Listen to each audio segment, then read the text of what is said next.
With us is Scot Marciel, former U.S. ambassador to Myanmar. Ambassador, thank you so much for joining us. Now that the election is over and the military-backed party is on course for a landslide, what has actually changed on the ground for the junta? Is Myanmar now heading towards a prolonged military rule? I think first, I wouldn't even call these elections. Sham is not even strong enough to describe these elections because this military, the junta, completely controlled the elections. They dissolved the largest political party in the country, imprisoned almost all the pro-democracy leaders, and basically prohibited any criticism of the election process at all. So this is really just going to be a bunch of generals and their allies in the USDP party taking off their uniforms and putting on civilian clothes. So I don't externally, you may see some countries use this as an opportunity to excuse further engagement with the military, which will continue in effect to run the country. I'm not sure that it changes a lot in the country simply because the military is so deeply unpopular, both because of its brutality, but also because of its consistent economic mismanagement that has just caused enormous suffering. Ambassador, expand on this a little for us, please. How should we understand the kind of political legitimacy that the military is trying to construct with these elections? And who is it really meant to convince, domestically or internationally? Yeah, I confess, I'm not sure I ever was able to fully get inside the minds of the generals to understand their thinking. But I think this is largely, certainly, an election strongly pushed by China as a hoped for exit strategy. So I think the primary target of this is external. I think the generals are in such a bubble that I'm not sure they have any idea of how unpopular they are within the country. But I think it's fundamentally to try to get further external support and probably to undermine the morale of those forces within the country, opposing them. We'll get to the China factor in a bit, Ambassador, but we saw the many civil resistance groups and ethnic armed organizations openly rejecting the election. And compared to before the vote, how strong is the opposition now? Is the resistance still very much alive or losing momentum? Well, I think both are true. The resistance is still very much alive, but there's no question it's lost momentum over the last year. It had gained quite a bit of momentum in late 2023 and early 2024.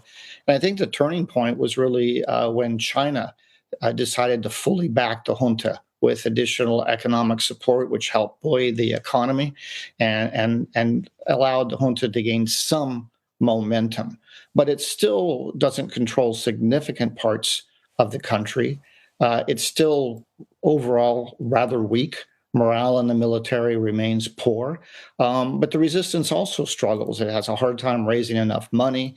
And as always in Myanmar, there's a certain amount of fractiousness within the resistance.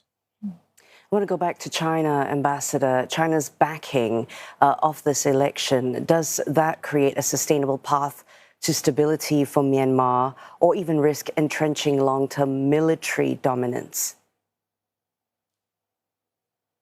I don't see that it creates a path for long-term stability at all, because, as I said, there's still huge opposition, not necessarily just armed resistance, but people who are opposed to the military. You've had tremendous brain drain. Everyone who could leave has left the country, which is a huge problem for the country as a whole. And I think the ethnic armed groups, while some have come under a lot of pressure from China, they have a long history of kind of accommodating that pressure in the short term, but then reverting back to opposition to the military. I would expect that will continue. So I don't think it's hard to predict, but I don't see this bringing a lot of stability to Myanmar. And the military is so hated and so incompetent in governance that I don't think the military, they've been ruling now for almost 5 years, and they've shown no ability to run the economy or to otherwise govern the country. And back to China still being very much in the picture, how much pressure then does that place on ASEAN states to re-engage Myanmar, even if doubts over legitimacy remain? I think it certainly creates some pressure on ASEAN. And I think most of the ASEAN governments, I mean, many, including Thailand, have publicly said that these elections will not be free and fair. So they know what they're dealing with. But I think there's also a certain amount of frustration and impatience because the 5-point consensus that ASEAN came up with just after the coup has failed utterly, mostly because of the unwillingness of the military in Myanmar to compromise. So I'm sure there is some concern in the ASEAN region about China's growing influence, which could lead some, if not all, in ASEAN to favor further engagement with Myanmar going forward, despite the sham nature of this election. And Ambassador, what's your take on Washington's stance in all this? The U.S. hasn't joined international criticism of the military-led China-backed vote. How do you read recent U.S. actions or inaction, as some call it, on sanctions, diplomacy, and aid? Yeah, I mean, I think it's pretty clear globally, not just on Myanmar, that the Trump administration has turned away from longstanding U.S. approach of supporting democracy, caring about human rights, and free and fair elections. It's frankly rather embarrassing as a former U.S. diplomat, but that's where they are. I think Myanmar is very low on their list of priorities, and so I think it's probably more neglect than anything else. Okay, and before we let you go, Ambassador, for ordinary people inside Myanmar, especially in conflict-affected and minority regions, does this election change anything in their daily lives? You know, it's hard for me to say, being thousands of miles away and not having been inside Myanmar for a few years. I think for most people, it doesn't change very much.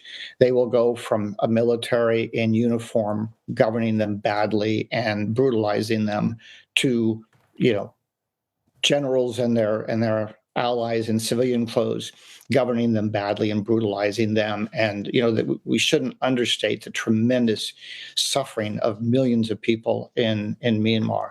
So unless the new government surprises us all and brings in technocrats and does major economic reforms and takes a different approach, I don't think this will have a huge impact on most people. Okay, appreciate your insight and your time this morning, Ambassador. That was Scot Marciel, former U.S. ambassador to Myanmar.